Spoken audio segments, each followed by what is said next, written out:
মূলত সরবরাহ বন্ধ রয়েছে বলতে আমাদের এখানে বিগত 1 মাস যাবতই আমরা লাইনে প্রেসার খুবই কম পাইতেছি। তার কারণে গাড়িতেও আমরা চাপ খুব কম দিতে হয়েছে।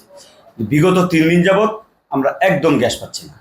গ্যাস না পাওয়ার দরুন আমরা একাধিকবার তিতাসের সাথে ইভেন আজকেও আমরা যোগাযোগ করছি। তো তারা অফিসিয়ালি যারা জানাইছে যে লাইনে গ্যাস কম, উৎপাদন কেন্দ্র থেকে নাকি কম আসতেছে, যার কারণে হলো গ্যাস আমরা পাচ্ছি না। আর আমাদের এই স্টেশনটা হলো ময়মনসিংহের মধ্যে একদম শেষ প্রান্ত। যদিও তাদের ওইখানে ময়মনসিংহ কোনো কোনো পাম্পে অল্প চাপে দিচ্ছে, কিন্তু আমাদের এখানে একদম শূন্য। তিতাসের সর্বশেষ আপডেট হলো যে তারা যে পরিমাণ গ্যাস দেওয়ার কথা তার থেকে তারাই তুলনামূলক কম পাচ্ছে, উৎপাদন কেন্দ্র থেকে কম পাচ্ছে, যার দরুন গ্যাস দিতে পারতেছে না। ইভেন তারা আজকে মাইকিং করছে যে গ্যাস লাইনে নাই। এটার জন্য তারা আন্তরিকভাবে দুঃখিত জানাইছে।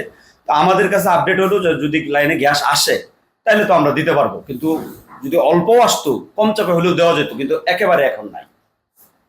পাম্পের পরিস্থিতি খুবই ভয়াবহ, কারণ আমাদের এই নেত্রকোনাতে একটা মাত্র সিএনজি পাম্প থাকার কারণে কিন্তু নেত্রকোনাতে প্রায় 4 থেকে 5 হাজার সিএনজি, অ্যাম্বুলেন্স, এমনকি জরুরি অনেক সেবার গাড়ি যেগুলো গ্যাসের উপর নির্ভরশীল।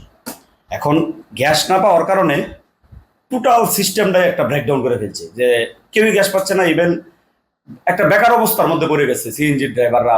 আমাদের পাম্পে প্রায় 3 দিন যাবৎ যানজট লাগায়া সবাই বসে দিয়েছে, তাদের তো আর যাওয়ার কোথাও জায়গা নাই।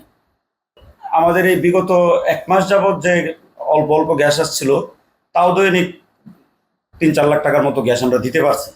কিন্তু এখন তো একদম বন্ধ। এখন এই বিগত 3 দিন যাবৎ আমাদের পাম্প ফুল শাটডাউন, কোনো সেল নাই। সব সিএনজি আইসা পাম্পে বসে রয়েছে। মানে আমাদের অবস্থা খুবই খারাপ।